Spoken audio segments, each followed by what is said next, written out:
BYB Bare Knuckle heads back to the UK on November 9th for BYB 33 at the Hangar in Wolverhampton, West Midlands. The Emperor of BYB, Marvelous Marco Martignac, one of Europe's most experienced fighters in the mighty Trigon, takes on undefeated star Brad Scott for the BYB Super Cruiserweight Police Gazette Diamond Belt. While former BKB multiple division champion Dan Podmore looks to make it 2-0 against the cockroach Ryan Barrett when they face off for the inaugural BYB Bridgerweight Police Gazette Diamond Belt. Plus, former BYB heavyweight champion Hurricane Ike Villanueva makes his UK debut. Visit BYBExtreme.com today for tickets and information.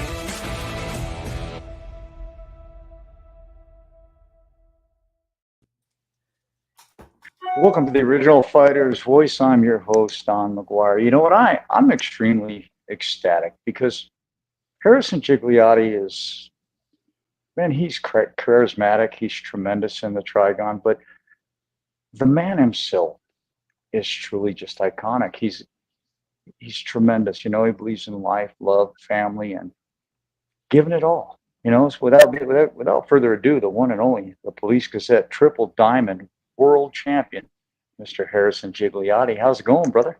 What's up, Good, Don. Hey, what's going on, Steve? Thank you guys for having me back on. Congratulations. Thank you. Thank you. Long time coming. Yeah, I wouldn't have thought of it in any way, man. You know, I am surprised that we get to share the BYB champion after his fight instead of just talking about it. You know, usually we don't, because there's so many fights concurrent. You know, I think next year we're scheduled for 26 fights, so we don't get the opportunity to pay homage to the people who won their fights. So, Harry, take me to it. What was it like on UK soil, walking out? I mean, I love the UK. I fell in love with the UK 100%. But I mean, it was enemy territory. He had his people over there. He had a lot more. I only had like 7 of my friends there. And 2 of them were sponsors, and then I had my big brother, obviously, my best friend Kyle, and then my coach Nick, and like I said, a couple buddies. But he had like it had at least 25 people there rooting for him, all Irish flags, walking out straight booing me in the face, and you know, it was electric though. I expected that, you know what I mean, to be facing off kind of on the back end, like I said, and I wanted to be challenged. I wanted to be on international soil and do something different, and I mean, I don't think it was anything better than taking the title home, being able to, kind of, fight the obstacles. By the way, I was diagnosed with pneumonia. So it's like I was already overcoming obstacles and deficits on the odds, the Vegas odds, the betting odds were looking against me. I was sick, things that people didn't know about. I was battling pneumonia in camp and acute bronchitis. And then by the time I touched down on Monday, I'm blowing out yellow mucus. And I'm like, this is sinusitis. I got a sinus infection. So I'm sick there in England. And I'm fighting in 5 days, and I'm trying to get right. I'm juggling antibiotics and whatnot. So it was just, this is something that you make a movie off of one day and write a book about.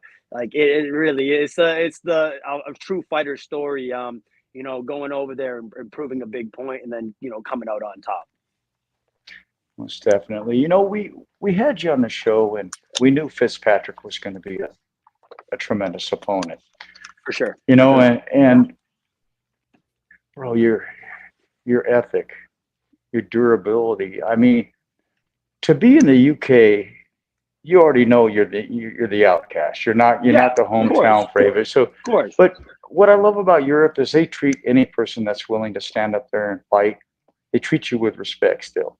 Absolutely. That's one thing I do love in Europe, man. They're going to treat you the best. Was Fitzpatrick everything that you expected, bro? Because I know when we had you on, we were talking about level changes, creating a difference, because he is a tremendous fighter over there. What were the challenges that you've seen in the early round against Fitzpatrick? I mean, his timing, he was a heavy hitter. He was, that southpaw stance. He was timing that kind of that European overhook. He rung me on the air the first punch and kind of had me on the temple. And, it stumbled me. I mean, it was clear as day I was hurt and I went into the ropes. But you know what? I stayed poised. I stayed controlled. I knew that if I weathered the storm, it wasn't going to be there all night. He could not keep that. No physical way he was keeping that. That same momentum for the next 6 rounds. So I was like, I'm going to find something. I'm going to time him off, and then at some point, there'll be an open hole, and I'll find the pocket. And surely enough, when I sat on the ropes, one of the times I countered him off the back foot when I hit him with the right hand. And then he had me on the ropes again. I leveled off beautifully. I found out, if I get a little lower and I level off a little bit better, he's not going to be able to time that. So I leveled down. He came over the top. I switched out, got that angle, hit him with the little uppercut just so he get a little tighter. I came over with the left hook, body head right to the liver. I saw him get too tight. I saw that liver open up, and I was like, there it is. It was just the money shot. You know what I mean? And perfect placement, perfect timing. But people are like, oh, lucky shot. It's like, that wasn't lucky, man. I set that up. I saw him open the hole, and it just happened to be there. We talked about it after your fight on the phone before you came on the show. And I think you kind of put something out there that a lot of people don't realize in bare knuckle. A lot of people want to headhunt. Yeah, it's a big headhunting sport for sure. But I love that you're a traditionalist. I love that you love the traditional aspects of boxing, because that's where I started my walk in this glorious, industry. Yeah. I love the way you perceive this fight. Keep the distance. If the jab don't work, go to the body. Change levels, and it worked. Were you surprised when you dropped Fitzpatrick? I mean, that was a mean liver shot. I mean, as soon as I dug it, I was like, dude, if he gets up, he's an animal. So, I mean, obviously, when I saw it, I hit him. I saw like a little impact, the rupture of it. And as soon as he went down, I was like, if he gets up, this kid's an animal. But he did get up, and he did kind of try to argue with the ref, but he looked at the ref in the eyes and was like, no more. Like he said, no mas. Like he was done. So as soon as I saw the realest thing is when I saw the ref wave it off, I was like, it's over. I just won this. And like, it didn't hit me until I was like, oh my God, I'm a world champion. Now it's my world now. You know what I mean? Now everybody's going to come face me and come after me. And that's when it got real. Like, sharing the moment with my brother, crying on camera. I was like, oh, I'm going to be a big baby now. But I mean, it was just like I said, battling the deficits, doing it for my grandfather, 92 years old, getting to live to see me win a world title, and, 4 generations of this fighting family. And I'm the first one to take it home. And, we always had high hopes for my cousin, Jeffrey, God rest his soul. But, I put this to him too. This is, something to put him at rest with too. And it's just everything that goes into it, my family and who I am as a fighter and the hard work and everything I put into it as well. Harry, hold on one second, Steve. Everybody's asking if you could just show your belt, bro. Yeah, of course. Hold on, let me get this thing up. Don, we have that clip too? Oh yeah, we're gonna go there. You feel me, bro. You already know.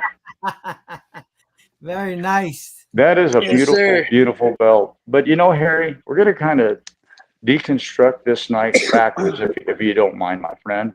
Yeah, that's fine. No, absolutely.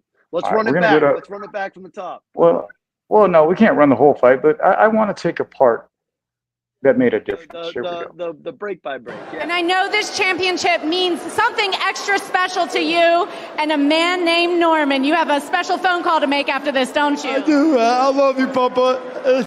I said I was going to bring it home, and I did. I've been sick with bronchitis the last 3 weeks. I almost pulled up about 2 weeks ago. I was sick as hell, but I just pushed through it. I wanted this belt so bad. I wanted to prove to everybody that I'm a world champion, and tonight I got the job done. Congratulations, Harry. Harry, take me through that moment. What did that moment truly mean for Papa? What did it truly mean for you? Everything, man. Everything. I was at a wedding with him last week for my cousin, 2 weeks ago for my cousin Devin, and I was like, Pop, I'm going to bring a world title home. I remember my Uncle Steve coming up to me. He's like, you got to do it for Pop. I'm like, I know. This one's like, this one means everything to me more than, even if I was to, I'm not manifesting, but if I was to ever lose it in the future and redefend it, he wouldn't have been able to. This was forever. You know what I mean? This moment. So it's just something that.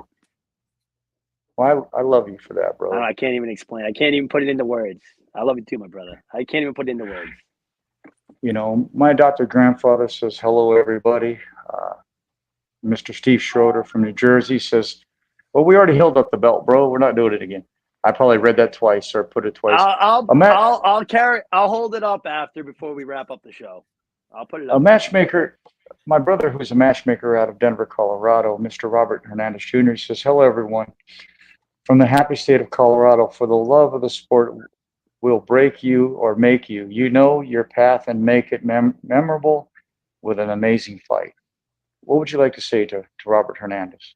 I just want to say thank you, Robert Hernandez. You're absolutely right. This is, you know, a lot of ups and downs, just a roller coaster of a career. But, you know, battling deficits most of my boxing career and then coming back to do this and bare knuckle was just something, you know, I had to overcome, like I said, sickness and stuff. So it's a forever memory for me. And, you know, I wouldn't change it for the world. And, you know, just being out there, meeting so many different people and seeing so many different backgrounds through ethnicity and nationality and stuff. It was just such a different thing. Like I can't even explain it.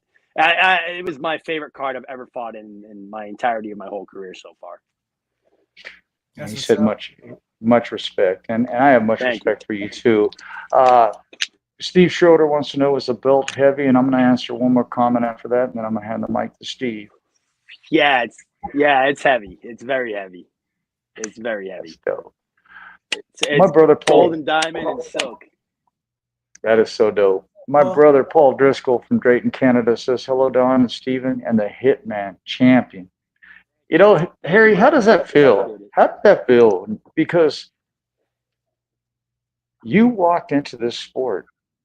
You haven't been here very long, and you've created devastation, brother. How does this play in the walk of the Hitman? You're freezing, bro. Though, since I was a kid, man. This is something that Hold on. Can you hear me now? I can hear you, but you're freezing, bro. I can hear you, but you're freezing. Hold on. Let me Come on, you're a champ. Come in, champion style, bro. Yeah, I can hear you now. All right. Okay. All right. You know, what was the question? Can you repeat the question again? What was the question? I don't even remember now, bro. You made I said, how does this really sit in your heart, bro? It's just like I said, I've worked so hard my whole career to have this opportunity to be a world title holder, and you know, having my family backing me, my support team, sponsors, my team at Lawtown, my coach Nick Peralta. Like I said in the past, it takes a village to raise a kid, and I've been raised in this and kind of groomed into being the fighter I am today through my family and through my friends and through you know, everybody that surrounded themselves around me with positivity and good energy.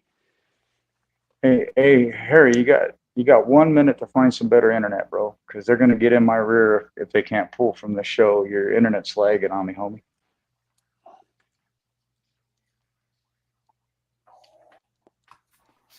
Steve, don't look so cute over there. You got people over here commenting that you're the most famous man in Florida. Oh boy! Shout out to Justin Sims. Love you, bro. Hold on. Hello. Yes. Hello. Yeah, we're good. We're good, bro. You know, I'm gonna just. Can you hear me? Yeah. I got my Wi-Fi. Robert, I got my Wi-Fi too. Yeah, I just put. You're good, bro. We'll make it happen. Robert Hernandez said much respect, and Justin Sims says Steve from the Fighting News is possibly the most loved man in Florida combat sports. You know what? I'm not going to disagree with that because I happen to love the ugly fuck too. You know, he's a tremendous guy. You know, well, you know what? He's real, bro. You know, we'll talk about this and then I'll hand him the mic. The one thing I love about you, a lot of the young and up and coming fighters, you guys are young, fresh, and real. You guys bring a whole new taste to the sport. But then you got people like Steve and me who are the old dogs. And Steve is one that, I mean, he's created a path that many can't create. He's done a lot of things for people that he won't talk about. You know, it's people like Steve. I can see why Justin Sims says he's probably one of the most famous men in Florida. or most loved, because he truly is, bro. When I was down, I had those seizures. He covered my back. Real homies cover real homies, bro. Like Wow. you and Tommy Turner, you and your other. I mean, just because you have a hiccup in life with somebody doesn't change the path, bro. And No. so I want people to understand. Steve will probably be the only person that other than myself in the future that will be on my show, because he relates. He's with BYB. He relates to how I understand. And everybody. Honestly, he's the first person that's ever mutually hosted my show that everybody said that he can stay. A lot of people, when I have mutual hosts on, they're like, nah, bro. Nah, he's. I think he's one of the greatest. I think he was one of the greatest co-hosts you could have got easily. Mutual It's funny that host. I actually talked to him back in mutual host. I like that. But it's funny because I actually interviewed with him back when I fought Bang Williams and stuff too. Like before I was even a bare knuckle guy or even known in the industry. You know what I mean? Which is, it's ironic. It's pretty awesome. Yeah, it's a long time ago. And I have those pictures. I dug up for you. I have them. I'll have to send them over after this. Yes, sir. I have those for you still. Go ahead, buddy. That's sweet. Steve? So, what are the questions you got for me, Stevie? Yeah, so first round, I'm watching the fight live. I'm like, oh shit. For real, for you. Because the forwardness was like, I was like, he was swarming you, really swarming you. And like you said, like towards the end, you got your rhythm, you felt them out. How did you think the fight was coming the first 3 minutes of the like how'd you think what was happening? Like walk me through the first 3 minutes of the fight. The blitz was serious, man. The blitz was serious. Yeah. And then when he got me in the clinch, I was like, this is a big. He rehydrated, so he didn't make weight right off the rip. He was cutting weight from 6 a.m. to noon, so I was like, he's gonna be sick. There's no way. Like, and I was feeling good. No, he rehydrated and he bulked back up, and he was heavy. So when he got on as soon as I felt him on my neck, I was like, this kid is strong, really strong, and he was working that clinch heavy. So I was doing a lot of palm catching, and I'm trying to just parry and roll and just like I said, weather the storm. He got me on top of the ear and my ear was bleeding, and then he got me on the temple, and I'm like seeing that spark, that flash, and I'm like, oh boy, here we go. Now we're in for a fight. And I was like, this is gonna be a bloodbath because I'm not going out like this. You know what I mean? So we're gonna beat the hell out of each other for the next 6 rounds. But I weathered it, and I played smart, and I knew that the counter defense was gonna be there at some point, fighting off the back foot, which I predicted. Me and Dom both talked about it 2 weeks ago, that I'm gonna have to fight off the back foot and find my angles, and I found my footing. I stayed poised and I controlled it, and when I found that timing and I found that shot and leveled it off and got under it and came back up, like I said, I saw him sitting on the ropes, I saw the body getting tight, and I was like, there's that liver shot, you know what I mean? And there it was, and then that's all she wrote from there. Yeah, and then he went down. He got up like around 8, 9, and the ref basically said to him, "You want to fight?" And I saw his mouthpiece come out of his mouth. Said no. Like it was more like no. His mouthpiece came out, and I think that's like like a reminder to the ref. You don't want to fight if you're taking the mouthpiece out of your mouth. He's saying I'm done. He's saying I'm done without saying I'm done in a way. Yeah. Right. But the ref saw it, and then he tried to argue. Like you said, he tried to argue it, but he didn't argue it really with me. Like when I talked, he's like, I want to run it back with you in the States. I said, go get a win or two, and we will. Yeah. Yeah. You know what I mean? We got Johnny Jones. They're talking about Johnny Jones now. They're talking about John Bernard. They're talking about a lot of people going down to 130 to fight Tenori. So he's got to earn it. He's got to earn that shot if he wants to come back and challenge me for my title. I mean, yeah, it's definitely going to happen in the future. I think that's a great rematch. But there's so many other people that deserve the John Bernard, Johnny Jones, anybody, what's his name? McMillian wants to come down. You know what I mean? There's so many people that challenge me at this weight class, and the sky's the limit. I think a lot of people deserve this shot. The winner of Jared Grant or Josh Oxendine, that could easily be a title fight. You know what I mean? So I'll fight any of these dudes. And all respect, but I think John Bernard deserves it the most. That's who we're kind of looking at. I think John Bernard, he's 4-0, 4 knockouts. I think that makes sense. And I think it's a winnable fight. I mean, all respect to him. Great contender, great fighter. But I'm looking to fight the best, man. And I think right here on U.S. soil, that makes a great title fight. So that's who we're looking at right now. That's who my team's been kind of, eyeing. And that's what we'll probably see after the new year. But like I said, I wouldn't mind going to 135 to fight Tenori either, so. I think the Bernard fight makes a whole lot more sense, at this point, because, he's coming off a win against McQueen. He's fresh. He's an upcomer. He's had a few years off in this industry, and now he's coming to bare knuckle. I think it's only fair that you guys come to. Yeah, it is. I mean, he was retired for 2-3 years because of injury and other things, and he's come back. He's won the title against McQueen. I think it would be, for me, it would be the fight that only makes sense. Like we've talked about, it truly is the fight that makes sense. So, I mean, and I think I'd like to see it right here at home at the Beach Casino Ballroom. You know what I mean? Like my cousin Jeffrey fought there, Paulie Malignaggi's fought there. Paulie's part of the promotion. I think it makes sense to bring it to my land soil. You know what I mean? To have it in my backyard now. And I think I earned that. I think I really definitely earned that. So we'll see though. We'll see. The sky's the limit right now. And I feel like I'm on top of the world, and I can't wait to defend it and see who it is. But hey, John Bernard is the guy who deserves it the most right now. And I can say that with honor and being humble as well, because he's a great fighter. But it would be a fun fight.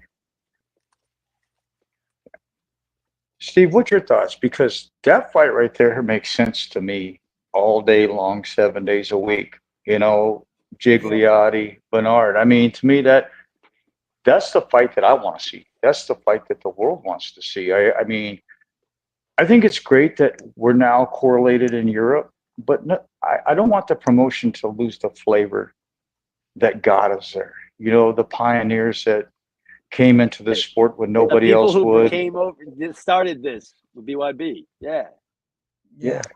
I think that's. It's all respect to the BKB roster, but I'd like to defend it over here in the USA and see what that can bring to the table a little bit. And don't get me wrong, I'll go back to the UK. I'll fight John Bernard in the UK. I'll fight anybody there, but I'd like to try and market here in New England. I mean, BK has had their show over at in Connecticut at Mohegan Sun. There's no way we can't, have a fight in New Hampshire. New Hampshire's commission's pretty easy going. They've had bare knuckle before in the past. I could definitely, talk to some people that I know work with the commission, and I could have them in contact with the promotion. And I would love to see it here in my part of New England and defend it out here where I can have my crowd now and bring a new face to it. You know what I mean? And bring more eyes to it. And I think there'd be no better than to defend it at home. Yeah. You better be glad I love you, Harry. You're killing me with this Wi-Fi, but I understand the situation, bro. We're not going to make too much of an issue of it. But I fixed my Wi-Fi. Is it bad? Is it still bad? Oh, it's been bad the whole show, bro. But you're good. I'm so sorry, Don. I'm trying to fix this right now, bro. You want me nothing to worry about? Sign out and sign back in.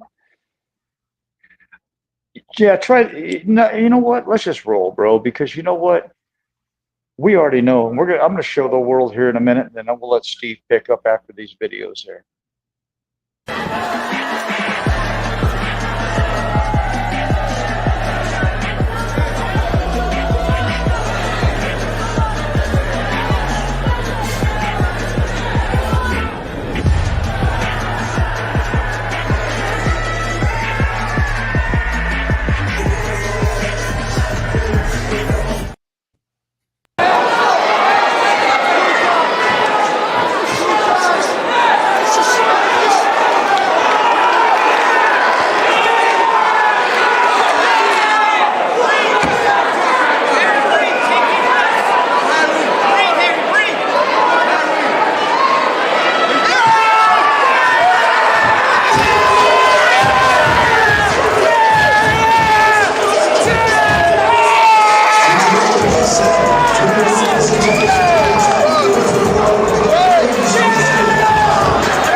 about you, Stevie? Wow.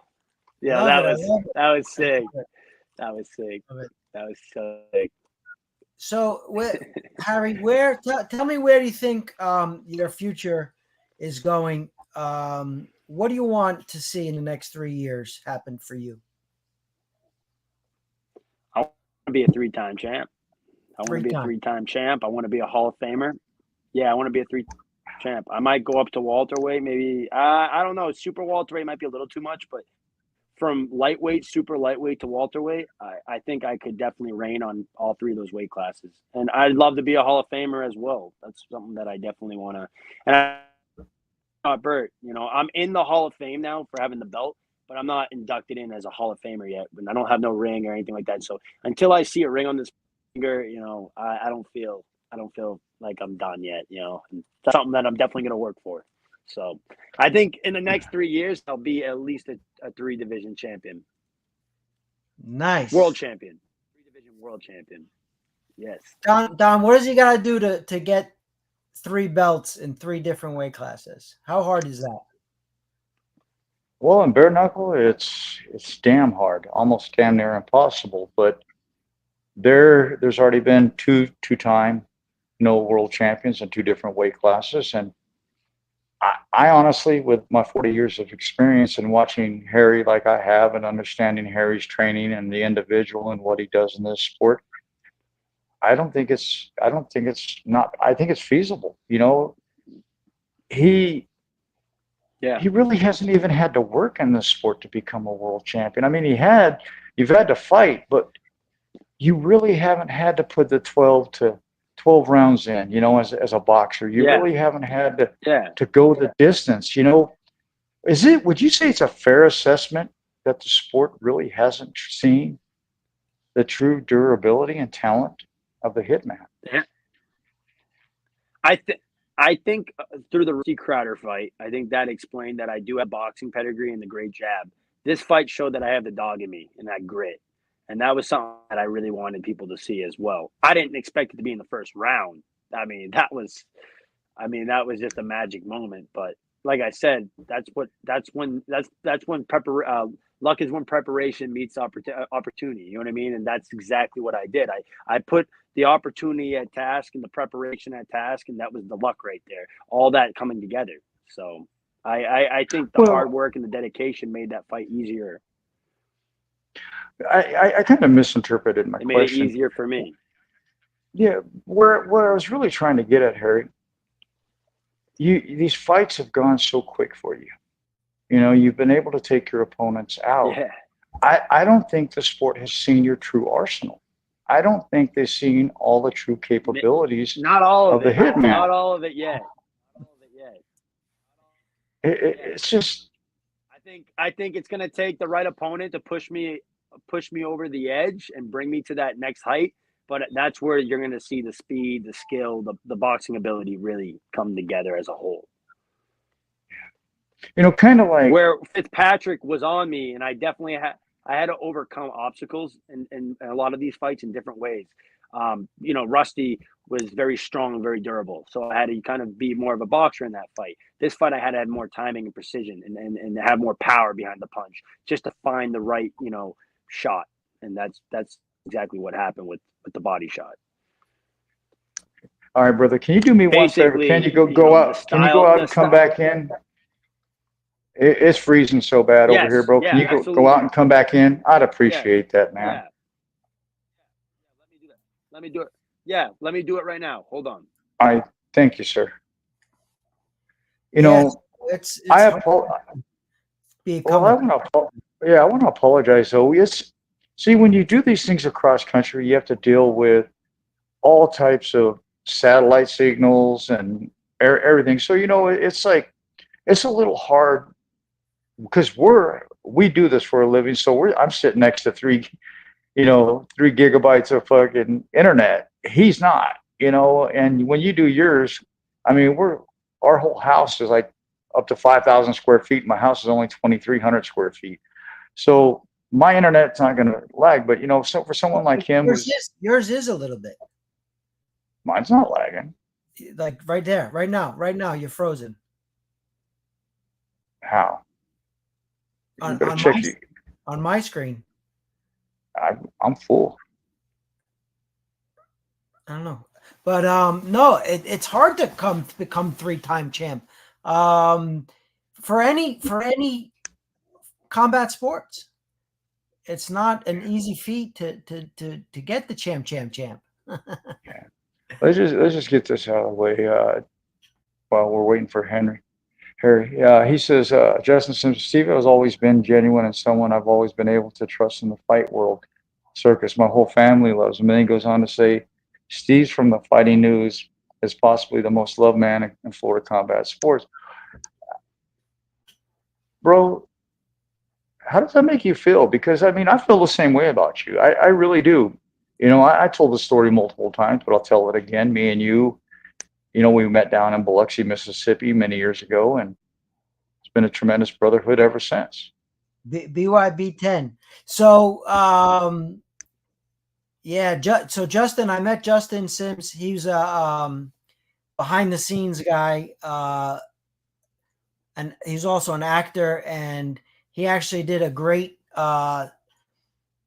MMA versus boxing podcast, sort of like a documentary with Evander Holyfield and then some UFC guys.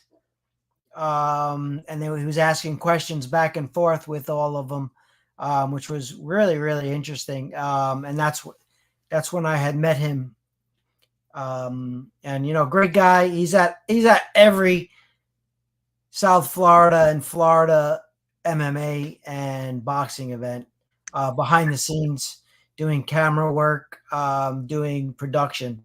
And I've become close with Justin because he's at every show I go to. So shout out to Justin. I'm back. Yes, sir. Most definitely. Am I good? Better? Yeah. That's a lot better. Right. That's a lot better than it was, bro. All right. Perfect. Steve? I forget what question you asked me, but I got anything you guys want.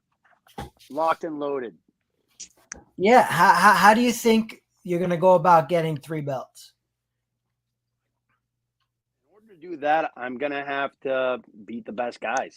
Face off with whoever I think's the next guy ahead of me. Like I said, I want to defend it once, and then I want to go down and fight Tenori at 135.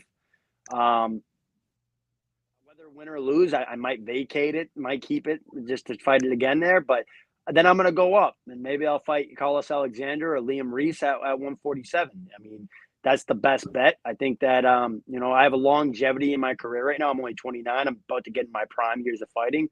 I think the best is yet to be seen. And the question that Don asked before that is, has BYB, has Bare Knuckles seen the best of me yet? I mean, you've seen parts of the best of me, like you've seen the bread and butter of my jab, you've seen the body work, you've seen the investing of precision and precise punching count, with whether it's me breaking my opponent down or out jabbing them and boxing them. So I think there'll be that opponent that sets that limit for me, where it's like, okay, can he outbox this guy? Can he outbrawl this guy? And that there'll be that at some point. I just think right now I'm levels ahead of most of these guys, and I'm saying that humbly. I think that I've showed that a veteran like Rusty couldn't outbox me. Someone like Joe Fitzpatrick couldn't outbang with me. I just needed to weather a little bit of the storm. Heavier guy that was definitely laying on me, gave me some trouble, but I showed that, once I, find that shot, and once I learn my opponent and break them down, that, I'm going to be there all night. I'm tough. And I don't think he was mentally there all night. I knew I was mentally there all night. That's the difference between me and Joe Fitzpatrick, is I had to overcome the physical part. He couldn't overcome the physical obstacle. Yeah, it seemed like, once you started going downstairs, he started backing up.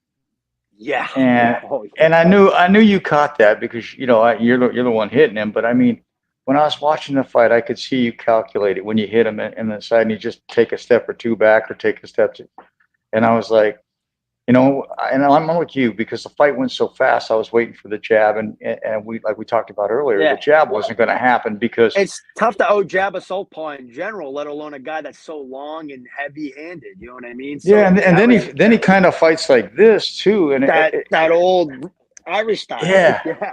Yeah. Yeah. So it was kind of, and I saw you throw a couple jabs, and then I seen you level change and go to the body, and I said, all right, he's figured it out.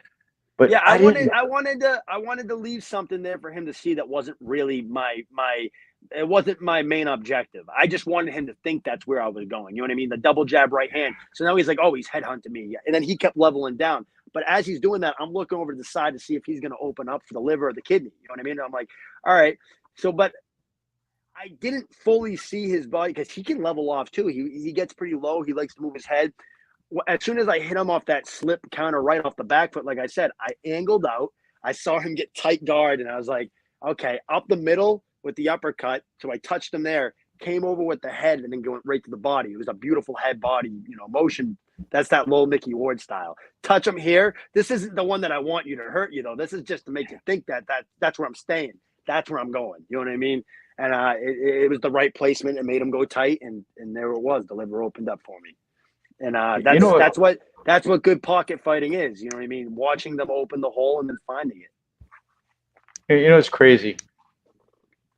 I know you come from the Mickey Ward training and everything, and it's beautiful because I just went in with Mickey into the nationals. It's like this dude is so humble, and I want to get your perception of him, and because I want the world to know what Mickey Ward is like.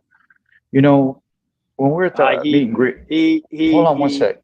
Okay. When we were at the meet and greet for our Hall of Fame, he was like, "I don't even deserve to be in here," and everybody's like, looking at him like, "Bro, what do you mean? You had wars with Gotti and everybody, bro. You deserve to be here more than a lot of people." A lot of people, absolutely. And what I saw was a beautiful man. What was it about him that changed the walk of Harrison Gigliotti?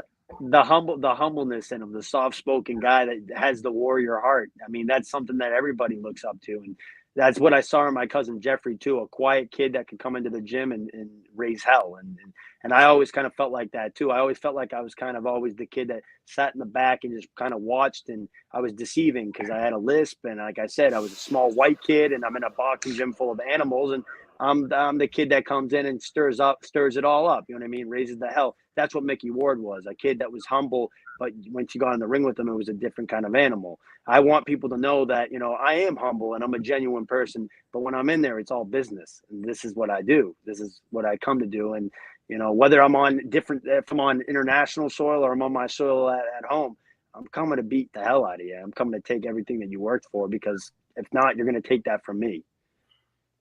So let me get this correct, just so the fans, the promotion, everybody understands it, because I love this train of thought that you had. So the first meal you'd like to eat would be John Bernard. I mean, I'm just hypothetically saying it that way, but your next contest you'd like to be with a champion, John Bernard. Yeah. Then I hear you talk about Tenori. Yeah. And that's there. That's there. Well, and Liam Rocky Reese. If I was hypothetically, if I was the Hitman, those are three of the top people in their divisions, rightfully so, in the world today. But you know what? If I were you, man, it looks a lot like if I was your coach per se. Yeah. I would say John Bernard, Liam Rocky Reese, and then finish off the trifecta with Julio Tenori. What's your thoughts? I always see myself going down before I go up, because I don't know if I want to go back down once I win the title there. Like I said, I would probably vacate it and let someone go and claim it after me, and let two people face off for it. Because I'm not here to kill myself. I just want to claim history. And history in my eyes is get that title and then vacate it and then go up. And then if I want to come back to 140, I can come back to 140. Or I could reign at 147 and be a champ there. You know what I mean? And so, I mean, like I said, I have so many options right now. I could sit here and defend this title for the next 3 years if I wanted to. You know what I mean? Before I even want to make that jump. And then start bulking up, getting strong, get a good nutritionist, and go the professional route of getting stronger and getting better. You know what I mean? And but right now, I mean, Bernard makes sense. 140, defend it here, see what's next. And I think we can all agree that he's 4-0 with 4 knockouts. It makes the most sense. He's got good boxing pedigree. He's pretty equally talented, I think, to my boxing skills. I think I'm a little more sharper. I mean, I have that pedigree. He's a kickboxer. He said that in the past, but I didn't even know that until he said that 2 weeks ago. He has good hands. I think that's a fun fight. I think the fans see it. I think it's fight of the night. Could be knockout of the night for either or of us. I mean, we both come and bring the show. He's got 4 knockouts. I got 2 knockouts. So it just comes down to, who's going to bring the fight. And that's a fight that makes sense for business, I love it. for the promotion. Yeah, that's why I love you, bro. Let's bang. Let's just do it. Yeah, let's do it. I don't care who they are. What are we gonna do? We're gonna beat around the bush like we're both the career is gonna end at some point. The best gonna fight the best. We want to get paid, so it makes sense if you want to build the right rankings in this sport and show the sport what it really is. Then don't go pad your record anymore. Let's get the job done. Let's do this. Let's sell the show. Let's build royalty for the promotion and ourselves. Why not? I love you, know bro. What I mean? I love you too, my guy. I'm happy when you come on the show. Dude, I've done thousands upon thousands of these, man. I started these when I was, in my late 30s. And you come on, Tommy Turner comes on.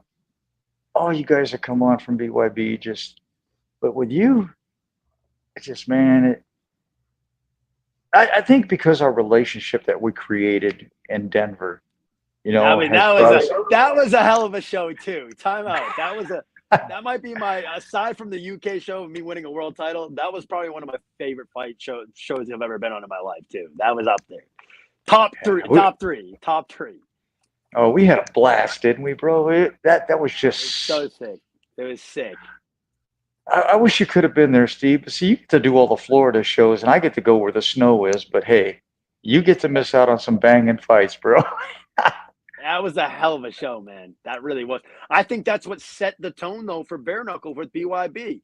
Everyone's talking about BKFC, and then I have people coming up to me when I went to one of the BKFC shows at Mohegan Sun, and this kid goes, "Are you Harry Gigliotti?" He goes, "Dude, let me tell you, those shows at BYB are insane." I'm like, you got to go watch it live, my brother. It's different there in person, let alone on TV. You think it's awesome. In person, it's like you can hear every crack.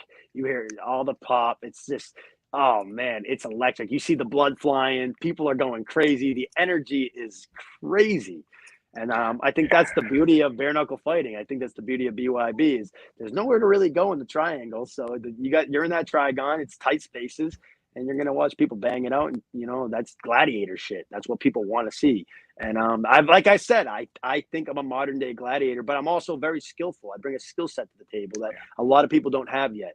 I'm levels above in this game of chess. And I'm kind of correlating that into being a bare knuckle fighter. Well, and you're proving it, bro. It shows that you're not some dull knob. You're right where you need to be, and you're progressing right at the rate that you need to be for a new genre for you. I mean, because coming from glove sports into non-glove sports, a lot of people say, "Oh, they say that till they get hit," and dude, bare knuckle. Let me tell you, that shit hurt in my ear, man. I was bleeding, and I saw the flash. I mean, it was just. I've learned though I have a great chin. Like that's something that I can honor with pride in that. Like I Tiger Johnson hit me 93 times. My eye was busted open, my nose is broken, and I wasn't going down for nothing. He was gonna have to kill me, like it literally kill me. So it's like I knew coming into bare knuckle I was gonna be a different breed, especially with the boxing ability.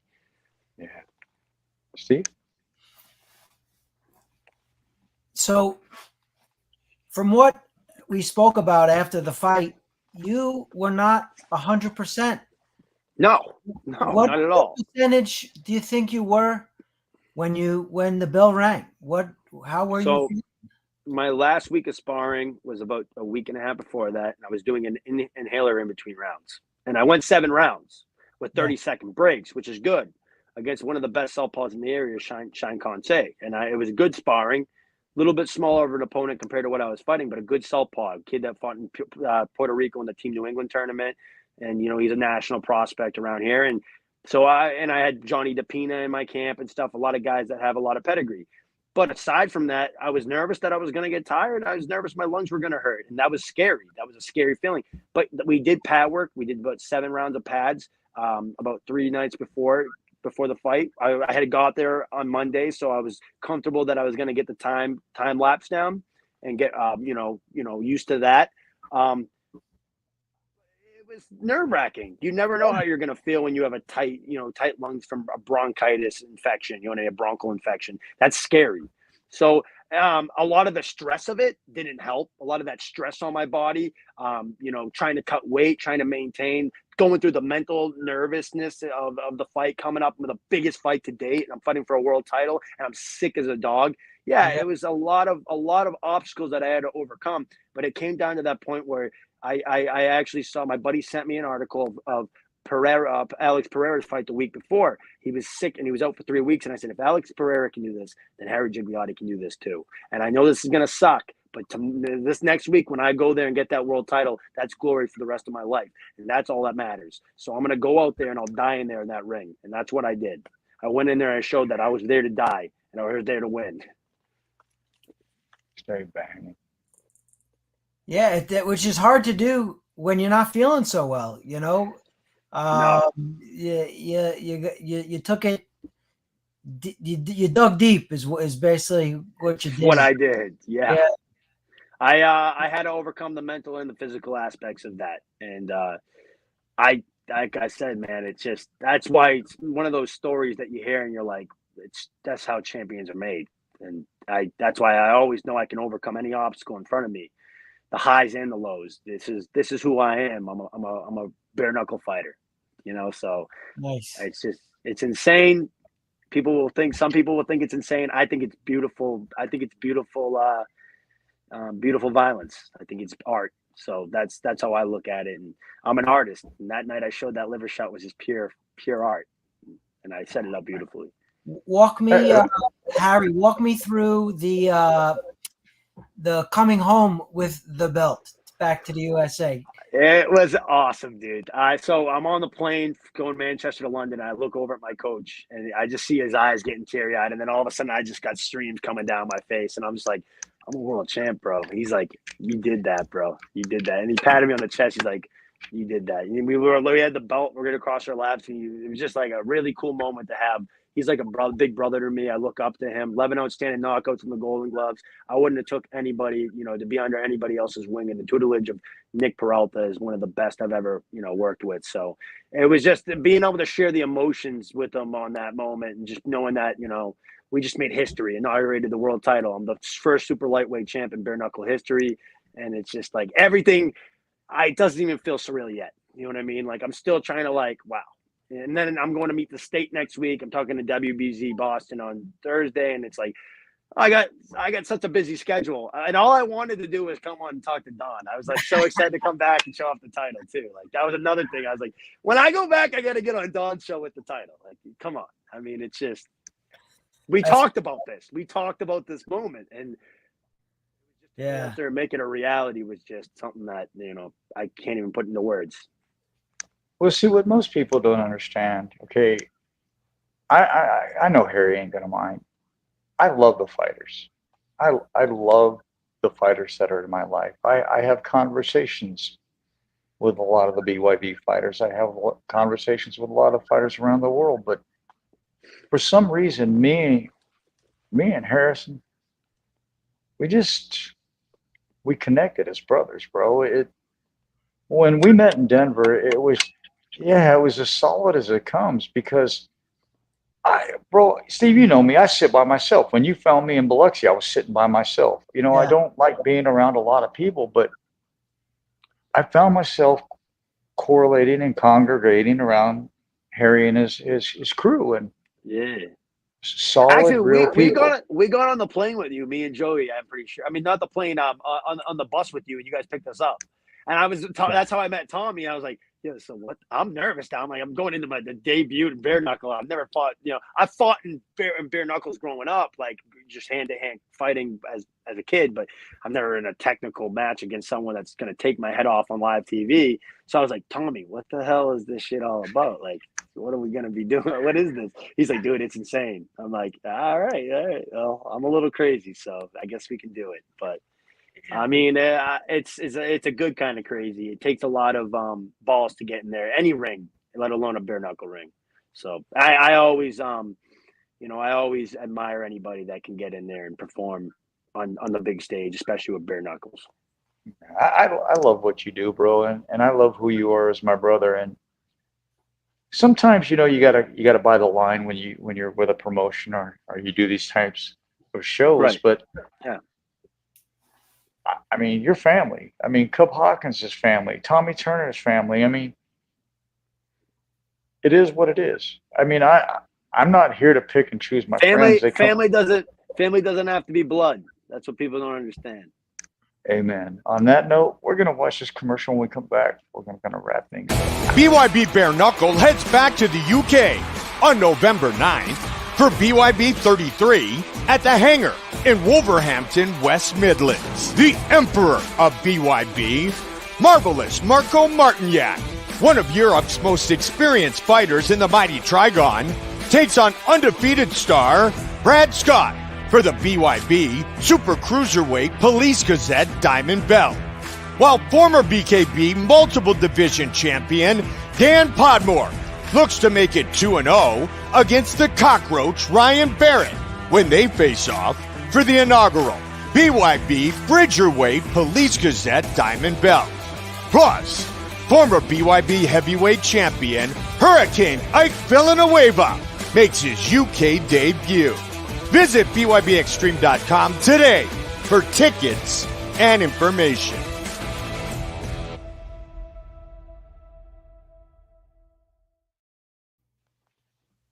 Hold all thoughts. I got a comment that just came through, and this is tremendous, man. The one and only Tommy Turner. Tommy, baby! He says, "Congrats, my dude." I love you, my brother. Thank you. Yeah, he's all, "Congrats, my dude. I'm so proud of you." You know, what would you like to say to the samurai? I mean, he's been such a big part of my journey, from making my debut with bare knuckle and being there, like I said, from the start, to like even going there to see Rusty being in my corner, being a part of that, marketing each other. But that's what brotherhood is for us. And Tommy's a warrior. Tommy's an absolute warrior. He'll fight anybody, anywhere. And I think that shows what kind of character he is. There's not many people like him out there. And he takes a lot of risk sometimes for low reward. And I think Tommy's an absolute animal. So that's my brother. And that's part of this title. Part of this title is dedicated to him too. My boy, the samurai. Hell yeah. Hell yeah. Well, see, it's like, this is what I dig, man, because we wouldn't get to share this moment because, this time we just had a lapse. We had a 3-week lapse in between fights. Yeah. So we don't, but we don't generally get this much time off between events. So as soon as we finish one, we're on the next two. But this time, I had to have you on. I told him I got to have Gigliotti on, man. I wanted to share your walk with the world, bro. I want people to understand why me and Steve Rothman and BYB and Mike Vasquez all believe in you, bro. It's like, Mike messaged me a couple of days ago. He's like, "I think I saw that man's intestines coming out from his other side." I was like, "Hey, I'm the body snatcher." That's what it was, baby. But yeah, it was cool to spend it and be able to see it with my home promotion with Greg and Mike and all them there, and even Jim Freeman, who was very wholesome and welcoming while I was out there as well. Because like I said, I was in enemy territory in a way, and I was fighting. It was BYB versus BKB essentially, just in our ring. But I felt at home. I felt at home, and everybody made me feel at home. And it takes a village to raise a kid, and I showed that I'm a world contender, a world contestant, and a world champion. Well, now you're going to be loved in Europe. See, this is the one thing I think is so tremendous about bare knuckle is those guys over there will respect you if they lose to you. Yeah. They'll praise you. No, he was a gentleman. He was a gentleman. Joe was a real gentleman, and he's a buddy of mine, friend of mine now.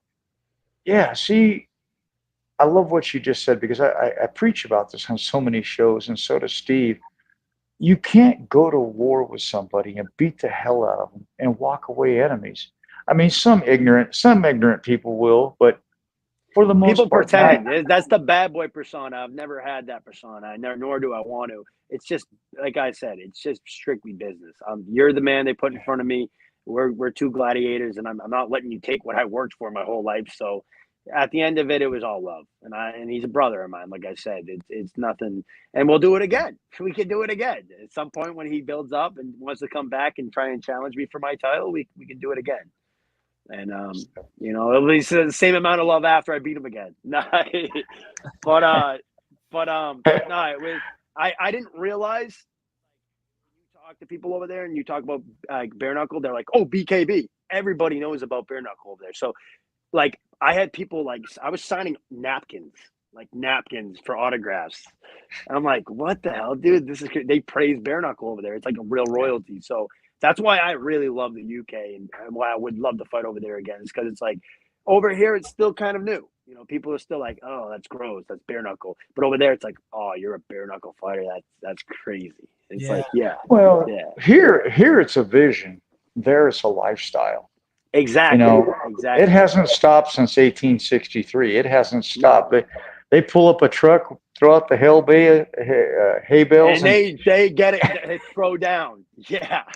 Yeah, they don't care. Julian Lane, a lot of American fighters have become champions in bare knuckle years ago before the sport even came to the United States. So Joe Elmer said they were doing unsanctioned fights in a cornfield, and he's like, "Yeah, that's what we used to do." Joe Elmore couldn't fight his way out of a wet paper bag, bro. I'm sorry, but I'm going to say what I gotta say. That man, I don't respect him. I don't respect Steve. I don't respect Steve Tyson, the Hitman. The reason why I don't respect him, and I'll tell everybody real quick, I don't like people who lie on their resume and get into Hall of Fames and take away from fighters and other people that rightfully deserve to be in the Hall of Fame. Steve Tyson lied and said that he was voted America's top fighter in 1998. Get the hell out of here. They're Oscar De La Hoya, Roy Jones Jr. I mean, I could keep going on. So when a Hall of Fame was going to induct him, I wanted to write a story about him. I was trying to do something right, bro. Yeah. And I couldn't find nothing on him. So I asked the Hall of Fame to send me his bio. Well, they sent it to me. Bro. Yeah, bro, bad. And so Joe called me and I said, bro, he's a fraud. He goes, yeah, but I get that. I said, he's never fought, bro. How are you going to defend somebody who's never fought? You got people out here getting their face caved in, to feed their family. And you got this. Yeah. He goes, yeah, I know he's never fought, but I'm still going to back him. I said, well, you know what? F you too then, bro. Because he attacked me. I'm old. And if you don't like the way I am, that's your problem. But this sport, that's tremendous. I think it's awesome. I like that you're real about it, man. That's what it comes down to. You got to be real about it. If you're not real to the people, you're not going to be real to yourself. And I think that comes. Amen. So, well, I just don't like, because I'm a veteran. I don't like stolen valor anyway. But if you're going to come into this sport and lie and get in the Hall of Fames on a lie, I've turned down so many Hall of Fames because I believe the fighters shouldn't have to die. The fighters shouldn't have to die in order for their name to be put into the Hall of Fame. To me, that's disgusting, bro. I mean, I want to live to see the day. I'll tell you that much. I want to live to have the ring on my finger and show my family one day. You know what I mean? That's something. Yeah. I really do. Steve, what are your thoughts, bro? Because we're all from different genres in this industry. We're from multiple genres in this industry. But what are your thoughts?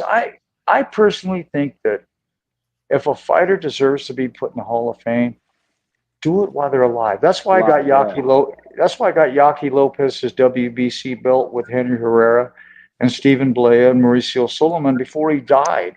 Henry Herrera came up to me and asked me, would I do this for him? And bro, it takes a team, but we got it done in like 3 days. And now Yaki has his legacy. He's 70-something years old, but now he has his world championship belt. Yeah. I just think that the sport is kind of backwards. I think it needs to pay precedence. I like that bare knuckle. I like that bare knuckle is moving faster than what boxing is. Boxing got really political in that aspect, and I think they take away from some of the greats that definitely showed out and didn't get what they deserved. That's why I left boxing. I mean, just from my experience, I felt like they weren't really. They didn't look at me as a great fighter. They looked at me as someone they could use to build up a great fighter. There's so many good matchups you could put me on TV for and make a banger of a show out of. You know what I mean? I bring a clash and I bring good boxing ability. So they don't really do the Friday night fights like they used to. You know what I mean? They don't do those those club show fights that really deserve to stand out. And I think Bare Knuckle's doing that. I think Bare Knuckle brings a lot to the table. And obviously I don't think you're going to be a main event, or I don't think you're going to be a co-main event if you're just a slugger that gets beat. But I mean, they're definitely going to put you on a show, and they're going to pay you if you bring a good show. And I think that's why Bare Knuckle is so beautiful. I think, everybody gets their glory out of it. Obviously, some get it a little bit higher. I worked for a world title. I get a world title shot. So it is what you put into it. That's any sport. But boxing doesn't do that for anybody. Boxing's very cold, and the business sucks. And I'll stand by it. I don't really like any boxing promoter, and I can say that proudly. I don't like any of them. I've never worked with one. I've never worked with one that I could shake their hand and say I like that person. Well, yeah, you have Mike Vasquez. Well, Bare Knuckle. Bare Knuckle. He's talking about. Yeah, but I'm talking just boxing. Just boxing. Hey, Mike Vasquez is the only promoter. Bare Knuckle is the only promotion that BYB is the only promotion that I felt at home with. Let's put it like that. Like really at home with. Yeah. Mike Vasquez is the only person that I've ever done a handshake deal with. Mike Vasquez is the only promoter that I've ever liked in 40 years. So no. Listen, I hope you didn't misinterpret me. Like no. I'm separating Bare Knuckle from boxing. It gets its own. I got you, bro. Its own thing to me. It's its own beautiful sport. Like I don't classify. I've met so much more better people in Bare Knuckle and with the promoting side. From BKB to BYB to everything I've been working with now over here than I ever could have in boxing. Like I feel at home with BYB is my main point. It's just I feel like I can honor them and wear this belt proudly and be a world champ with them and continue my career and go into the Hall of Fame with them and I feel comfortable saying that. I really do. I could never do that. I could never do that in boxing, or even show it as. Even if they call me for the New England Boxing Hall of Fame one day, but like you can give it to the next guy. I don't care. I love it. Boxing did me so dirty. I don't care about them at all. Anybody in that promotion. Yeah, I love boxing, but I love boxing too. It's a part of who I am. My family. What I'm trying to explain, in a different. I don't like the politics. Yeah, the politics are harsh, bro. Because when Diego Chico Corrales died, I shot the fight, and then 3 days later, I found out, he wasn't here no more, and I stepped away from boxing. I had to fight my way back into boxing because they closed the door on me, and so even though boxing is my greatest love, because of course I got one leg, I can't fight anymore, but to be shut out, God, it hurt, bro. And it took like James Toney, Scotty the Bulldog Olsen, Paul Vaden, so many people to get me back into the good graces of boxing, and I'm so glad they did. You've had to overcome the deficits of boxing too. You get it. It's just the sport itself is beautiful. The politics of it, they'll spit you out, and that's why I think it brings shame to the sport. The sport is beautiful. It's one of the greatest sports of all time. I mean, there's no doubt about it. Boxing is amazing, but it's the people that came into it that ruined it, the business side wise. Paul Driscoll out of Drayton, Canada says, borrow one of Don's rings. No. I got to go earn my own. I got to do it. Yeah. Hopefully Scott Burt and the boys vote me in after my next 3 defenses. I think I'll defend it 3 times at 140, and I think I deserve a ring after that. But we'll see. I'm humbled. No matter what, I got a long career ahead of me. So most definitely. Jason Williams says, well done, champ. Hell of a body shot. Thank you, you definitely look comfortable in there. And bro, you did. I felt it. I felt a little uncomfortable first. Time out. Yeah. I was a little uncomfortable at first. I had to work to get that comfortability, but once I knew I created that space and kind of saw the right hand and I was leveling good and getting under his left hook, that's when I was like, all right, I figured him out now. Now maybe this will get a little bit, now I can turn the tides a little bit. But I mean, at first it was just holy shit. I mean, it Yeah, it was a total onslaught. Blitz. Oh, but I mean, at one point I was turning around, trying to like, what is he going on here? And you know what, man? I got to give it to him. They game planned that left hook really good. Like he kept finding that. It was like that European check left over, like how he found it, and he kept landing on top of my head, and I'm like, what the fuck is going on? Yeah, I saw that when you circled out. Yeah, when you circled out, he caught you. Bang! He kept getting me. I was like, oh, motherfucker. Well, them Europeans will follow you, bro. That's all he kept doing is every time you would take a step, he would step and bam. But you know what? You were on top of your game that night, my man. And Steve, when you watched that fight, what was your perception of the way the Hitman performed? To me personally, I think he learned him and destroyed him in the first round. I don't think you could put it any other way. You know, I think you went out to Harry and put your game into full effect, and you tried each move. And when a move didn't work, you went to the next, and you found a combination that just was on point. You know, that's what Steve, makes a brilliant fighter is in a game of chess. You got to put your pawns out and leave a couple. You know, bait your opponent. And I baited him until I was like, you know, there's the hole, basically. Yeah. And you know. One second here. Jason says bare knuckle is totally a different sport. Yeah. To boxing, and it's giving to many a much better opportunity. I totally agree there. And for you that don't know, I had this gentleman on my show about the same time I had Harry Gigliotti on. He says, I am Rocky Reese's trainer. Let's go. Hey, you know, I was rooting for the underdog too, man. I know how it feels to be the underdog, and I watched his fight. That gave me a little bit of tactic, getting the uppercut, because I saw how he landed it on Joe Fitzpatrick. So there was things that I took from Rocky Reese to break him down. And when I saw him on the ropes, that was there. You know what I mean? To come over and then get to that body. And I took that from Rocky. I copied his blueprint for that fight a little bit. Well, you guys were both on my show before this fight, and I love both of you. And me and Steve, you know, after you guys got off, we talk about things, and we both we picked both of you guys. You know, we thought both of you were going to do tremendous, and both of you did. And I think it's great. See, this is the camaraderie that MMA doesn't have. This is what MMA needs. Yeah, it's a unity. Yeah. It's a unity. It's a unity. It is. Well, especially with people in the UK, bro, because I've known them for a long time. I've spent a lot of my life over in the UK. I just love the enthusiasm that they have for sports and the warriors of the sport. Steve, I love how much they love bare knuckle. That's why I want to fight there again. It's just they really honor the sport. It's like it deserves to have the recognition it doesn't really truly have here yet. It's happening. It is happening. I hope I can bring a new shed of light to New England. That's why I love to market it over here. You know what I mean? Have it in New Hampshire, or have it, you know, this is where it belongs. He's a tough fighter. Yes, he is. He said Fitzgerald is a tough fighter. We planned everything with him. Absolutely. We game planned the whole camp with him, and on my side too. And he is tough, man. He's durable and he's tough. That's why I knew the body. I just had to find something that was going to work, and I set him up for it. And that was it. That was the punch that did it.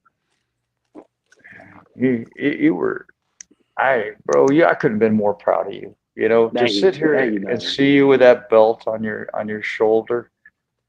I just can't wait for the next outing. I can't wait for you to call me, or the promotion. I want to do February or March. I'm hoping they call me back.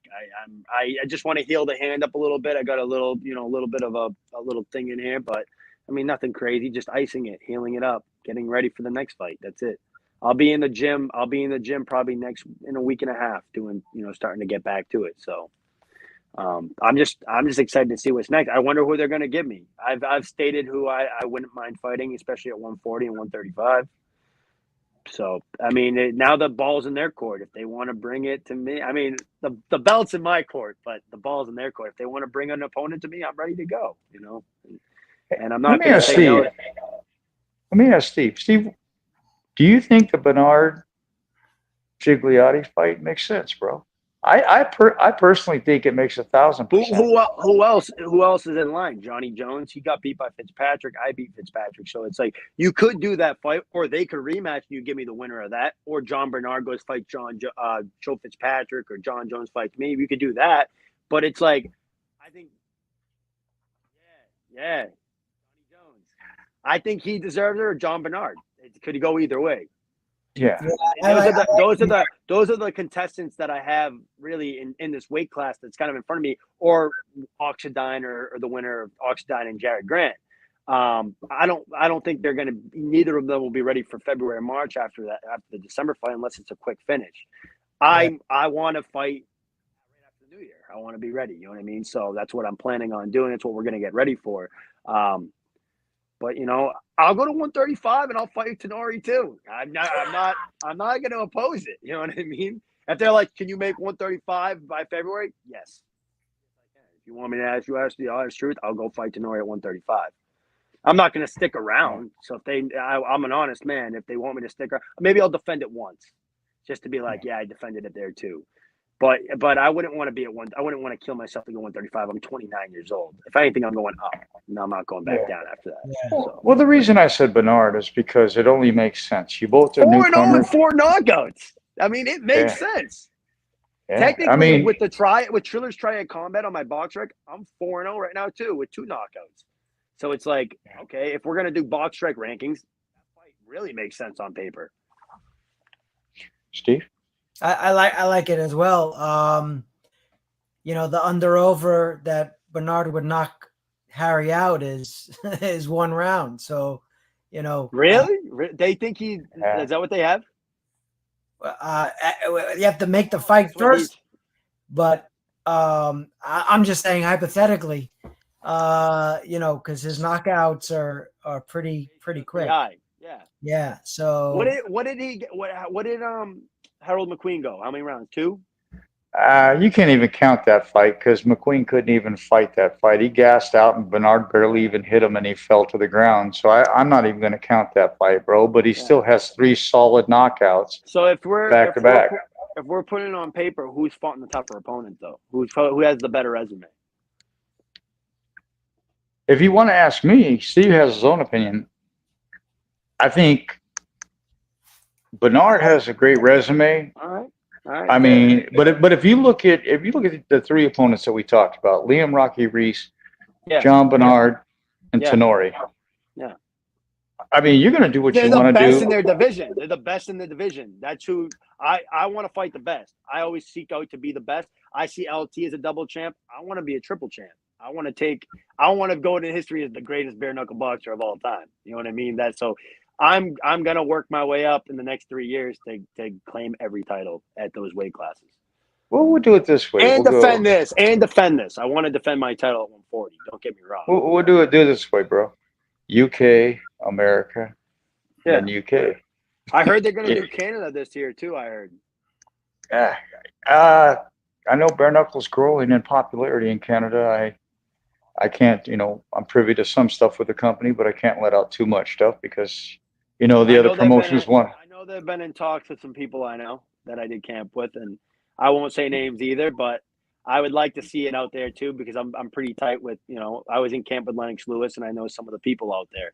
I won't want to, like I said, I'll keep it pretty quiet too, but I've been talking to a friend that's like, yeah, I think they're going to end up doing it at our show over here. And I think I could sell there. I mean, I know some people there too, so I got a little bit of pull in Toronto.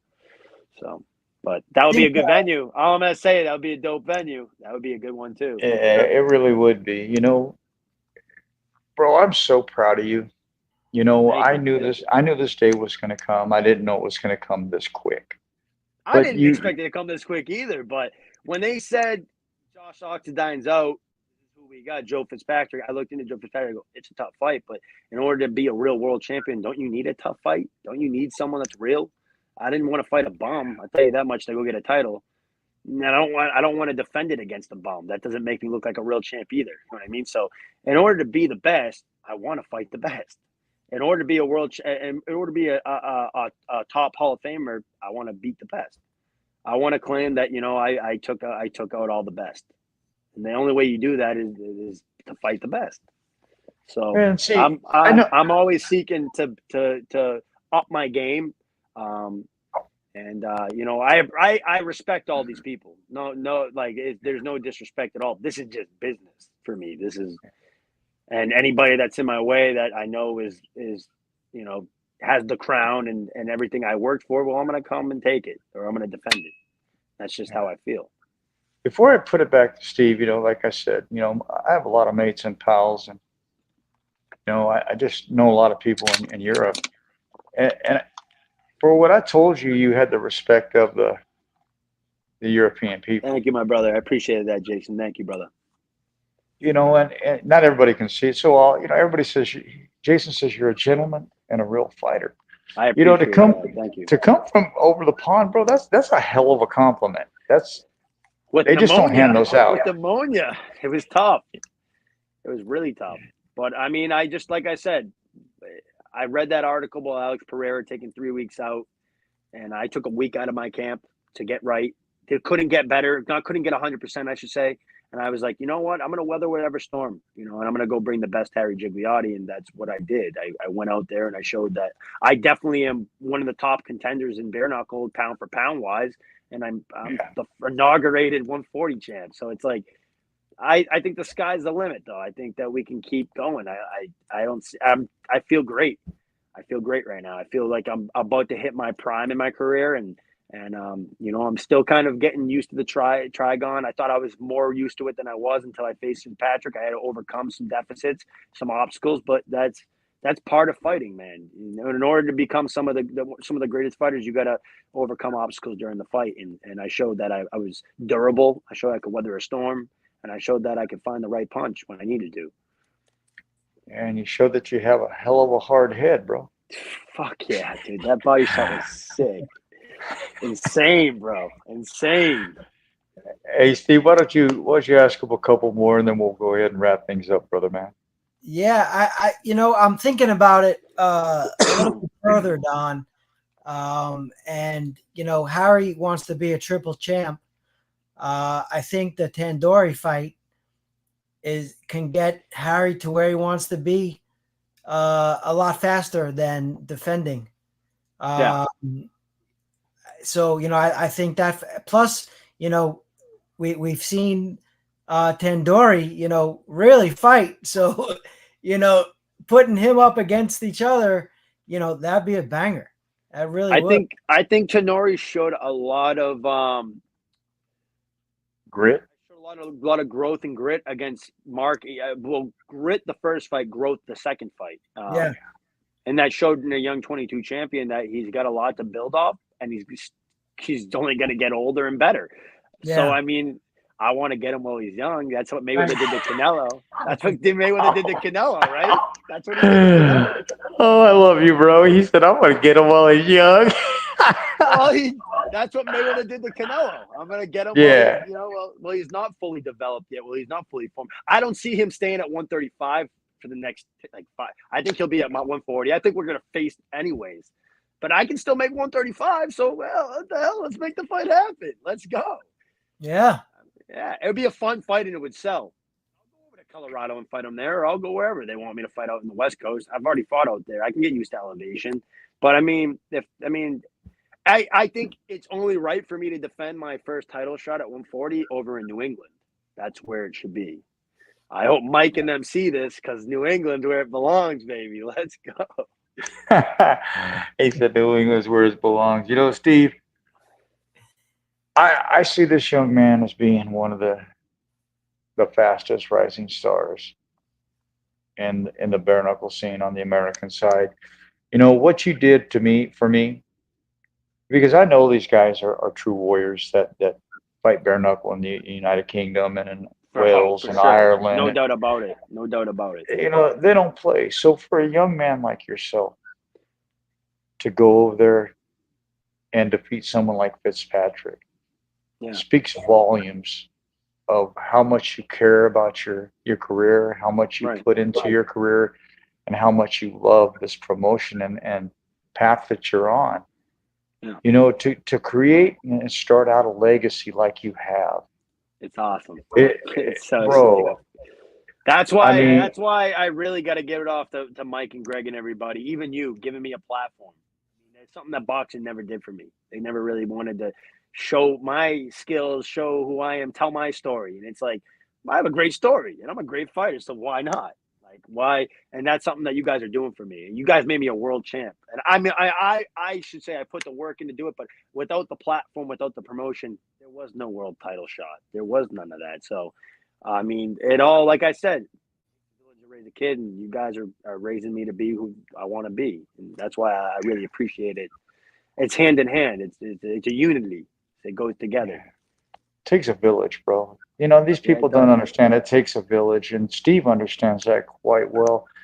Steve, what would you like to say to Harrison as we kind of wrap things up? Because I know you've been with the promotion longer than I have, and I know you got to see the beginning of Harrison Gigliotti and BYB. And, you know, from the beginning to now, what would you like to say to this young warrior? What are your thoughts, brother?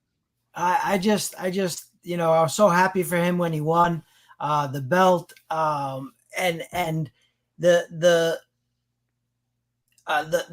emotions that were going through me were like, oh shit, like Yeah. my boy's going down, like yeah, let's go. it was, and then it just bam, bam, bam, and the fight's over. I'm like, what just happened?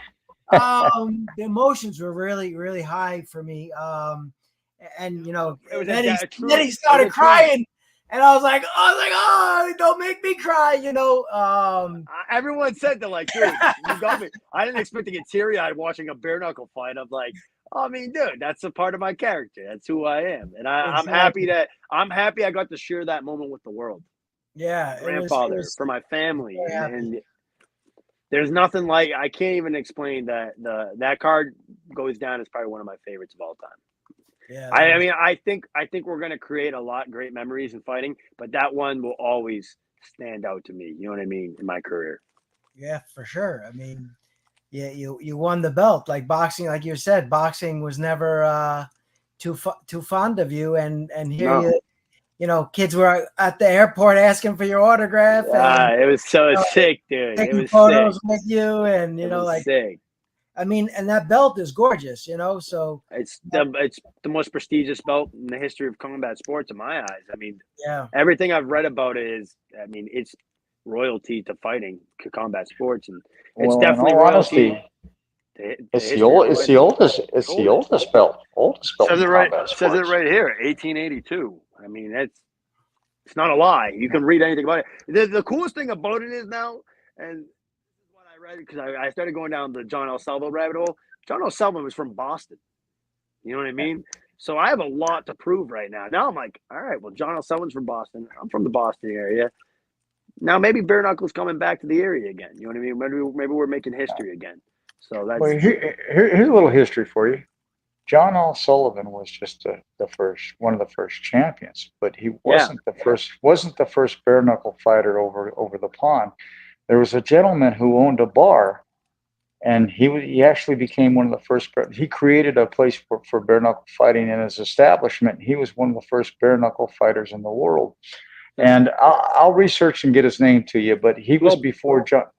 Well, Billy the Butcher fought too. The guy from Gangs in New York. He was a bare knuckle fighter. And if you watch the movie Gangs in New York, they have the Police Gazette article in it. So it's like, oh shit, dude, this really is history. Like, it is. Great. It's real history. It's really colonial time. They used to fight for 4 hours. Yes, sir. I want to come back to the UK ASAP, Jason. Maybe we'll get some work in and do a camp too. I'd love to come back to the UK. I think you guys are from Wales, though. Either way, I'd love to. It does weigh a ton, dude. It's crazy. That thing's about 20 pounds, isn't it? 20, 30 pounds, dude. On your shoulder, sitting there for the last hour and 24 minutes. Yeah. It's like, fuck, dude. That's why I keep jagging it up. He said, definitely yes, Wales. Yes, sir. Yes, sir. I would love to do camp out there. So we'll stay in touch with me. Add me. I'll add you back. Go ahead, Steve. Yeah, follow the Hitman, Harry Gigliotti, as Goldberg would put it. I Um, love when Goldberg guy. does it. I love when Goldberg does. No one does it like. Oh, No. also shout out to Tom Ross. I love Tom Ross. Absolute gentleman. It was a pleasure Yeah. meeting him too. That dude is awesome. He's Tom Ross awesome. rocks, bro. He He's the freaking man, rocks. dude. He's the man, dude. I love Tom Ross. I grew to be very, very fond of all the people out there. And like I said, if I'm not fighting in New England, put me in the UK. I'll fight out there all day. But otherwise, let me defend my title at home. Dude, it is. It really is. I keep fixing it because it's like, fuck. Well, you know, it's obvious that you created a new bond with the European people. Hey, brother, I'm so proud of you.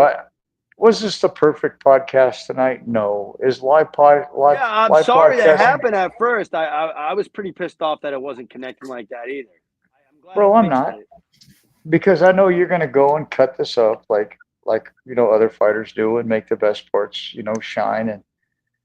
But the most beautiful part is just sharing the words, the experience, all the little, you know, Wi-Fi going out and technical difficulties. That's what makes the show. I mean, if it was perfect every time, who the fuck would watch my show? You know, but it's not. Hey, I don't even ever have perfect performances. There's sometimes I have to, like I said, sometimes I got to make adjustments. That's all we did tonight. We just made the adjustment. Yeah. The last half, that last half was fire, by the way. That was awesome. A lot of good topics, a lot of good things. And, you know, meeting new friends, even Jason Williams, new friend, and Rocky Reese and everybody. So it's very appreciated. And I fell in love with the UK. Like I said, that's like my second home now for fighting. And I'm like you. I love Rocky Reese, bro. Dude, I became a big fan, man, because I love the underdog story and the way he overcame and then timed Scott McHugh. That was just textbook. That was textbook. Yeah, that right was nasty. Fucking nasty, dude. That right was nasty, bro. Nasty. I wish I had that. I wish I would have pulled that clip because I was thinking about it too. Because you know, I was like, because I just love the lad. You know, he's just Rocky's just he's a good kid. He's happy go lucky to getting in there with him. He's a fucking scrapper, dude. Yeah, but you know what freaked me the fuck out, dude? That video he did, and he's all crunching his jaw and everything, and I'm just like, oh, dude, stop! Gnarly. And he's going like this and grind, and you just hear the bones crunching. Gnarly. That's the TMJ. I got that too, though. Yeah, I got that too, but he didn't look like the dude from the movie Mask. Yeah. Not kidding. But no, that's what it takes to be a champion in bare knuckle. To go out there and you have to sometimes take damage. Yeah. That's why we're different. We're different human beings. We take way more surface damage than boxers, but boxers take that eternal damage in the brain. That's something that your jaw won't let you handle for long in this sport. So it shows that he has more grit than most of these guys, because a lot of guys would be like, all right, I've seen enough. I've felt enough. You know what I mean? Yeah. To go out there and dog it out, to go get a world title, that's a real world champ. Well, you know, one thing I wanted to ask you, because Rocky, for like 4 days after his fight, did nothing but post food. Oh, what did Harry Gigliotti eat after his fight? I came home and got burritos, but they were pretty healthy burritos. I did a Taco Tuesday, and then I went to Bourbon Street, so I did a little vacation at Bourbon Street. But at Bourbon Street, I did good. The first day I ate ground beef, rice and eggs and stuff, and then the next night I splurged. I had some beer and stuff, and I ate good. You know what I mean? I ate right. I ate as a world champ should, but I didn't over splurge. Yeah, you didn't do a Rocky. Rocky was eating like 15 chickens, 12 burritos. That was crazy, dude. Yeah, the Chinese platter. He had the poo-poo platter. Yeah. The guy had more food than a damn village, Steve. I was just like, and he just kept eating. I wonder what he's weighing in at right now. He says, Rocky, just don't stop eating. I wonder what he's weighing in at right now. I bet he's like 170 right now. I weigh 148 right now. After vacation, which is pretty good. I want to maintain, because if they call me for 135, I don't want to get too big. You know what I mean? I want to stay comfortably where I'm not overkilling myself to get to 135. But we'll see. I hope by next week they call me and they're like, so this is what we're doing. We got you the fight with Tenori, or you're gonna challenge John Bernard or Johnny Jones at 140. I'm ready. I'm ready to get the call. I'm just obviously I want to take time to more rest my hand up because I took a little bit of damage on it when I caught a couple of the punches. Just a little light bruising, micro fractures, but by 3.5, 4 months, I'm ready to rock and roll, baby. I'm ready to go.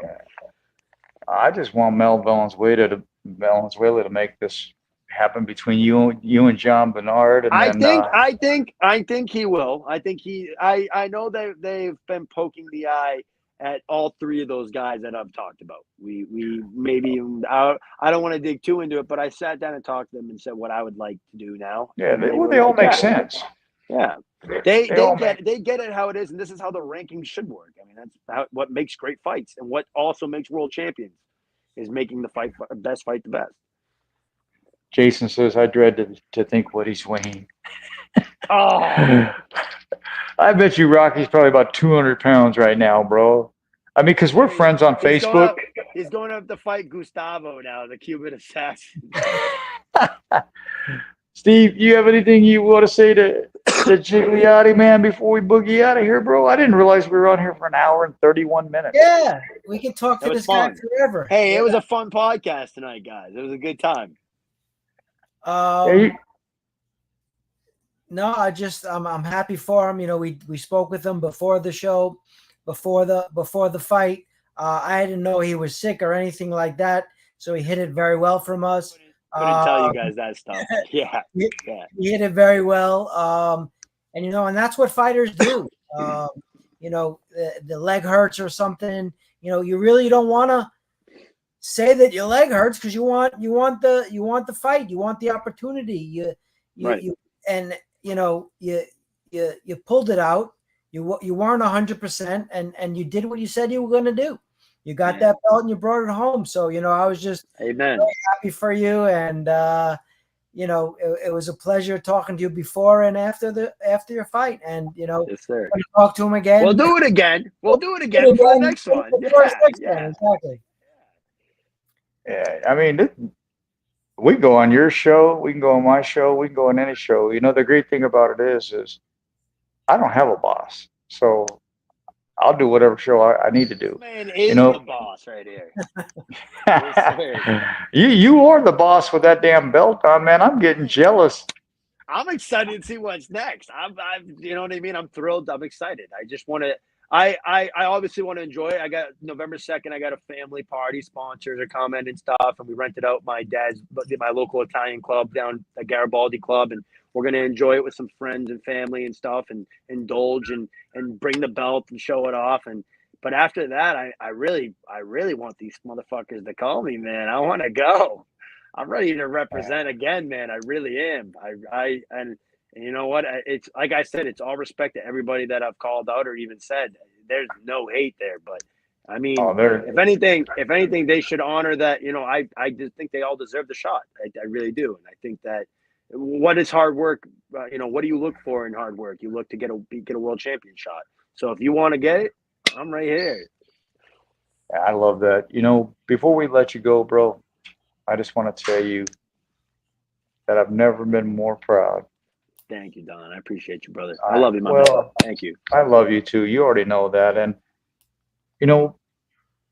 what I see Mike Vasquez and Joe Brown and all these people, they love this sport and they want to create. They live for it. No, they're doing it. They really are. Yeah, but they want to create greatness for you guys, and that says a lot of velocity about them, because who in this day and time, puts all the effort so you guys can shine?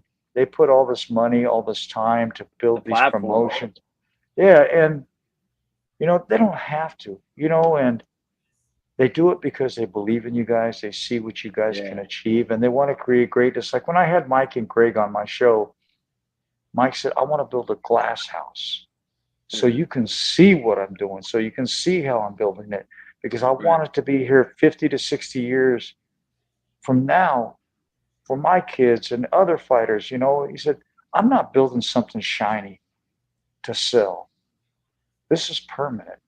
So with that being said, what would you like to say to Mike Vasquez and it's awesome. Greg Bloom, for this opportunity, brother? Because this was different from. I can't even put it into words how much I respect and have love for them now. Like it even giving me the shot to fight in the title shot, and then going over there and we all the night after the fight and stuff, hanging out and talking to Greg and shit. Like we got some big things coming up. I didn't want to give too much on the show, but there is an opponent that we've talked about tonight that I think is going to be happening that I'll tell you about after.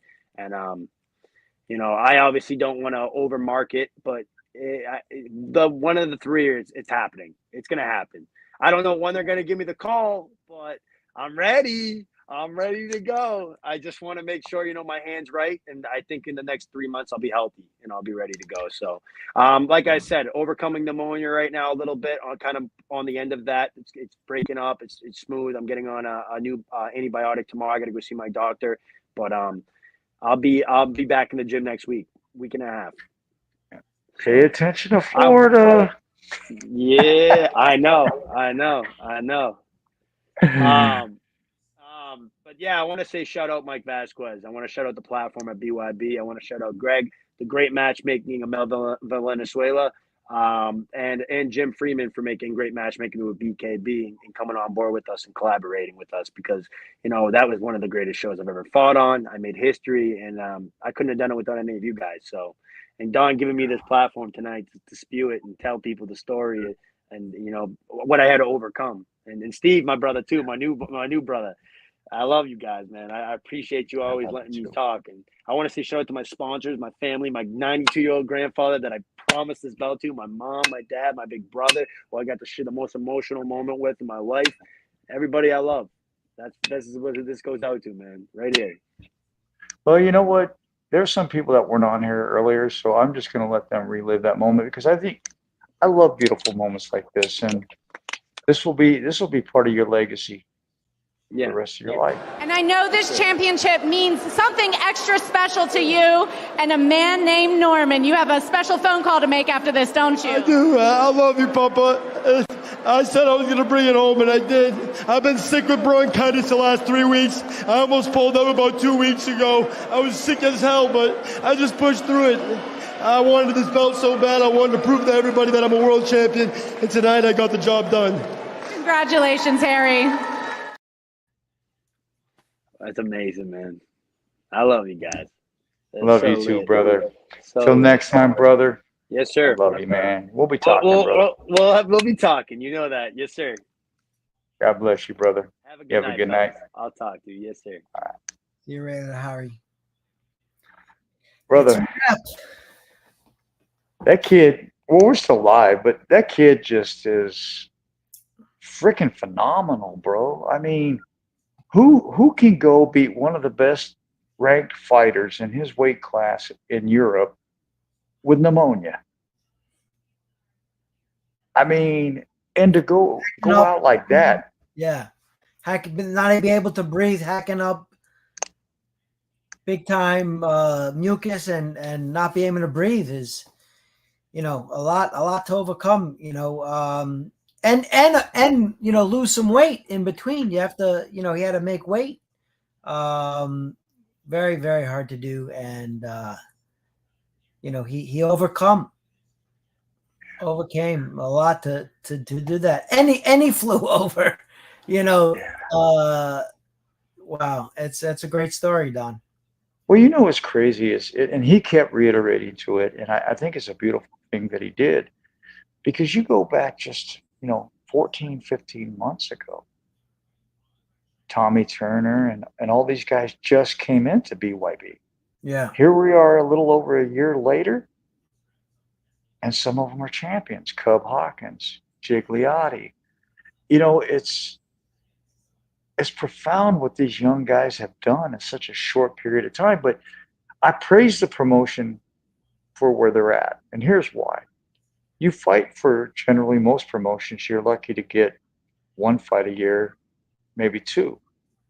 They fight these guys every 3 or 4 months. And so with that being said, for somebody like Gigliotti who came in and he beat top-ranked opponents right off the jump. So we got a title shot, and he deserved it because he earned it. He put the time in, but no other promotion would give their fighters these types of opportunities. They'd string it out, string it out, string it out, and then it takes so much from the fighter before they even give them an opportunity for a title shot.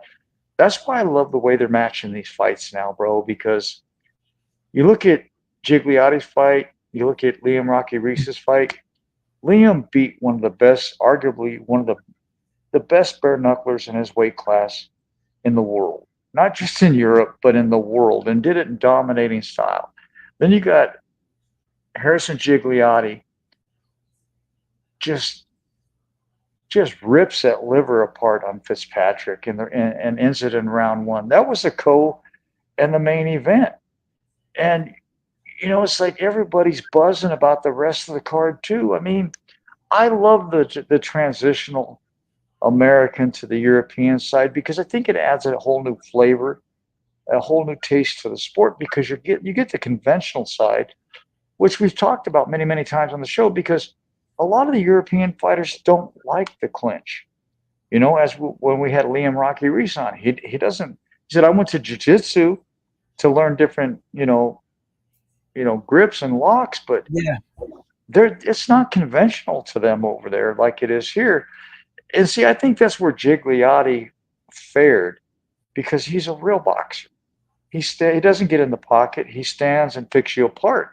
So he doesn't want to utilize the dirty, I guess the dirty clinch is the best way to say it, dirty boxing. He doesn't want to go that route because it doesn't fare his game. His best game is the outside fight, and like he did against Fitzpatrick. I mean, like I said, that I can't even imagine with a glove on, but let alone with a bare fist getting dropped like that with a liver shot. Oh my God, bro.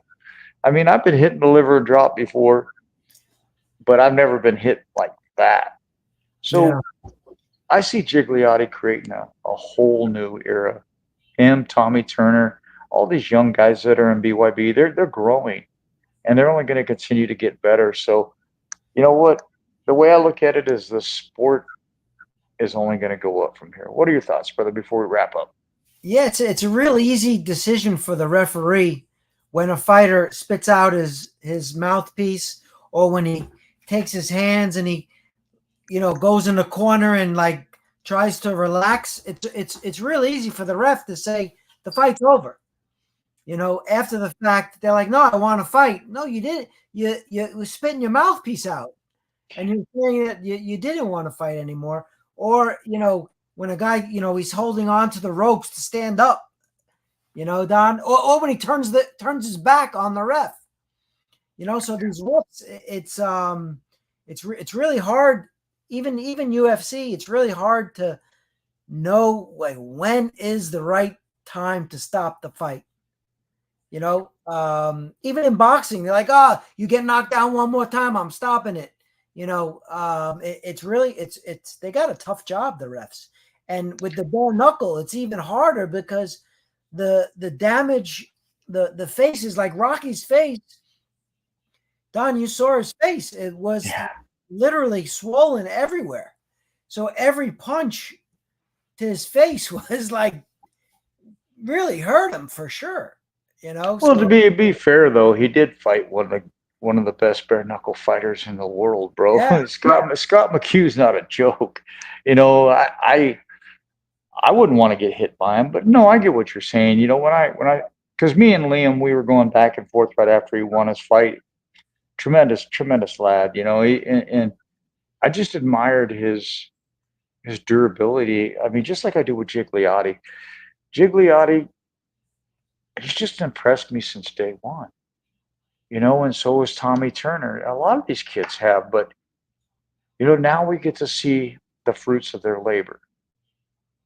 And now the promotion grows because of the fruits of their labor.